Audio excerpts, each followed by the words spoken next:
बिस्मिल्लाहिर्रहमानिर्रहीम, अस्सलामु अलैकुम। मैं हूं करामत मुगल और मेरे साथ हैं ईसा नकवी। जस्टिस याहिया अफरीदी के लिए सबसे बड़े चैलेंजेस क्या होंगे और मसाइल क्या दरपेश होंगे? इमरान खान नंबर 1 सबसे बड़ा चैलेंज ही इमरान खान है और यही तनाज़े की बुनियाद है।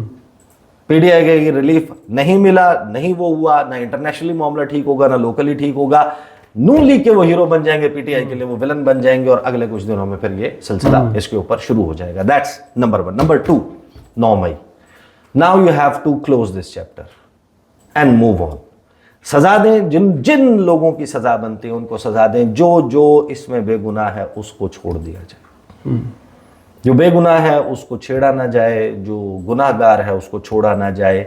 जुडिशियल कमीशन सही और एक widely acceptable and move on करने वाला मामला। देखें, हमने अपनी इंतहाई चेकर्ड हिस्ट्री में बांग्लादेश के साथ ट्राइपार्टाइट एग्रीमेंट किया था ना जी।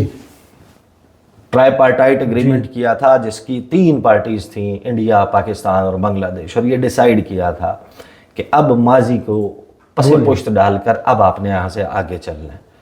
जिसकी जो सजा जजा है वो कर दें और दे दें जिसको सजा बनती है। सीसीटीवी फुटेज मंगवाएं, जो करें, एविडेंस सामने रखें और इस चैप्टर को क्लोज करें so that controversy ends. Number 2। Number 3, 8 फरवरी का इलेक्शन। सही, यही मामला था ना, सबसे बड़ा ये है। यही मामला था ना कि जिसके ऊपर ख्वाजा आसिफ कह रहे थे, ऐसी सरगोशियां सुन रहे हैं कि वो लगी दी है साढ़े अगे तिन्ने पढ़ लवांगे इन्हों। जस्टिस मंसूर अली शाह के हवाले से बात कर रहे थे कि एक तब्दीली होनी है। जस्टिस मंसूर अली शाह आएंगे 8 फरवरी। जस्टिस मंसूर अली शाह हैं, जस्टिस याहिया अफरीदी हैं, जस्टिस अमीनुद्दीन खान हैं, जस्टिस नईम अख्तर अफगान आज चीफ जस्टिस इस वक्त। क्या आप पाकिस्तान की तारीख का इतना बड़ा सवाल 8 फरवरी अनएड्रेस्ड छोड़ सकते हैं? क्या आप इसको, ये मुतहम्मिल हो सकता है निज़ाम इंसाफ कि नहीं बस इसके ऊपर मिट्टी पाओ? चौधरी शुजात नहीं बन सकते आप। सही, आपको इसको मंतकी अंजाम तक पहुंचाना है ट्रिब्यूनल्स। अब देखिए ना, हुकूमत ने भी वो ट्रिब्यूनल नहीं चले, ट्रिब्यूनल वैसे नहीं बनेगा, वो जो पहले कानून था उसके मुताबिक नहीं बनेगा, नया कानून बना दिया। चोरी होने के बाद चोरी की सज़ा मुकर्रर कर दी गई कि कैसे होगा। ये सारी कहानी को, इसको भी एक मंतकी अंजाम तक ले जाना होगा। If he has to actually become that symbol जो पाकिस्तान के निज़ाम को एक रीबूट करे। कंप्यूटर की प्रोसेसिंग इतनी स्लो हो गई है, फंस के चल रहा है, इसको रीस्टार्ट करना पड़ेगा। सही। तो मेरा ख्याल है कि ये एक बड़ा चैलेंज होगा। वो इसको किस तरीके से निपटते हैं, दैट इज नंबर 3। नंबर 4, अदालत तकसीम। जस्टिस उमर अता बंदियाल की अदालत हो, जस्टिस काजी फाइज ईसा की, आपका हीरो काजी फाइज ईसा या उमर अता बंदियाल है, दोनों की सुप्रीम वहाँ भी कोर्ट्स, काजी साहब ने तकसीम की थी, यहाँ भी काजी साहब ने दोनों की, बट वो दोनों की सुप्रीम कोर्ट्स डिवाइडेड थी। लीडर एज ए लीडर बेंचों से उठ के जाना, चैम्बर में जाके बैठे रहना, काम चैम्बर में करना, ये काजी साहब ने शुरू किया। As a leader answer is it was divided. सही। उमर अता बंदियाल, काजी फाइज साहब, both cases it was divided.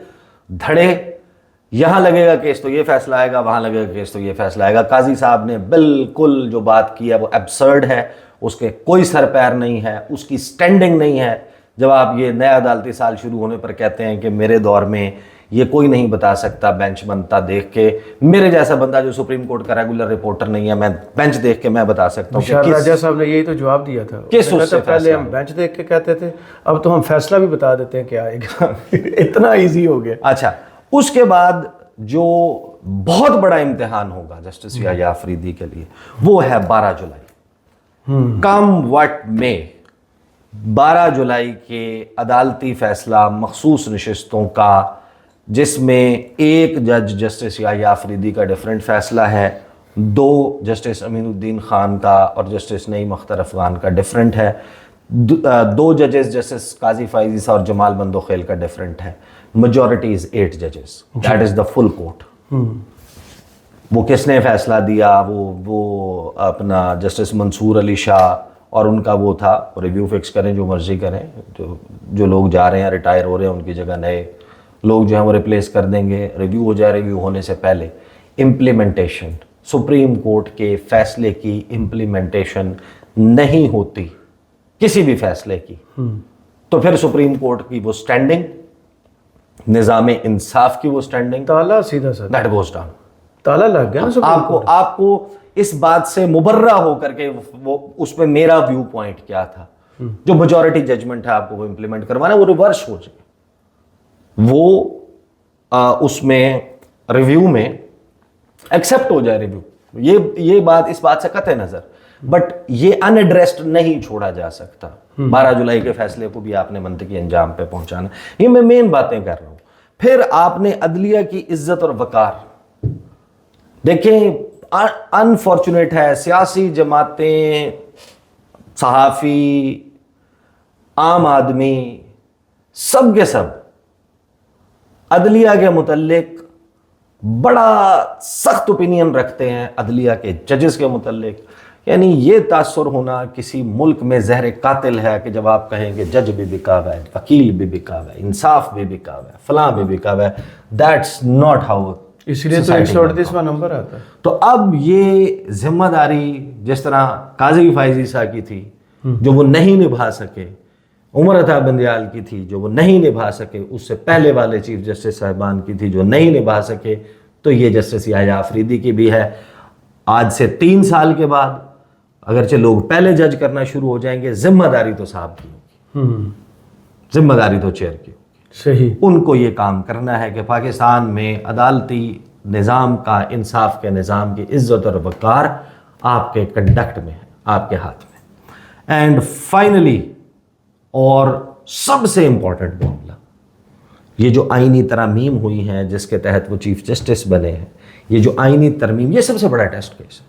ये जो आईनी तरमीम हुई हैं, इनके जिनके तहत वो चीफ जस्टिस बने हैं, जिनके तहत पाकिस्तान के निज़ाम इंसाफ पे, यानी कि एक डिवीज़न है, वाज़ेह डिवीज़न है, वकला कम्युनिटी में मुनकसिम है।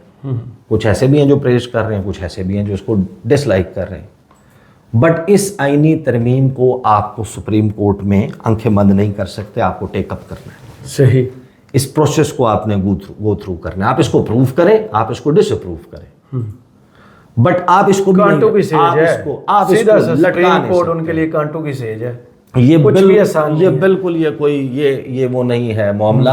आप यकीन माने कि इतनी इदारों में, मुल्क में एक नफरत का बाजार, और इस सारे माहौल में अगर इस वक्त कहीं से ताज़ा हवा का झोंका आ सकता है तो वो वहाँ से आ सकता है जो खिड़की अब खुलने वाली है। कमरा अदालत नंबर 1, वो जो कमरा अदालत नंबर 1 है, अगर वो इवेंचुअली इस दबाव में आके कि उनसे इस्तीफे का कहा जा रहा है, वो इस्तीफा नहीं दे दे, यानी इस्तीफा का नहीं, सॉरी, कि वो जो है मुबारकबादें भी मिल रही हैं उनको जो है वो ये भी कहा जा रहा है कि जस्टिस याह्या अफरीदी उम्मीद है कि ये पेशकश कबूल नहीं करेंगे और वो नहीं बनेंगे, और अगर वो नहीं कबूल करते तो भी इवेंचुअली उन्होंने बन जाना है चीफ जस्टिस। सही, जैसे मंसूर अली शाह के जब 3 साल ख़त्म हों, अगर वो चीफ जस्टिस हों तो 3 साल के बाद जो है वो उनके पास ही has all the chance to become the chief justice again. But ये तमाम सवालों के साथ justice Yahya Afridi is going to become the next chief justice of Pakistan most probably. लेकिन ये जो हम भुगत के आए हैं, ये हम भुगतते रहेंगे, या ये जो हम भुगत कर आए हैं इससे हम निकल के एक नए मामले की तरफ बढ़ेंगे, ये जस्टिस याह्या अफरीदी पर अब मुनहसर है। सही, अब वो निज़ाम इंसाफ का चेहरा बनने जा रहे हैं। He has a lot on his plate to handle. मतलब ऐसे मामले में, सौखा काम नहीं, ऐसे वक्त में बनना एक इम्तिहान भी है आपके मेटल का, आपकी बैकबोन का एक टेस्ट है। आप सुरखरू भी हो सकते हैं, या बूम बूम अफरीदी बन सकते हैं, पहली बाल पे आके आउट भी हो सकते हैं। बहुत शुक्रिया ईसा नकवी आपके तज़िये का। कमेंट्स में ज़रूर बताइएगा वीडियो आपको कैसी लगी। इजाज़त दीजिए, अल्लाह हाफ़िज़।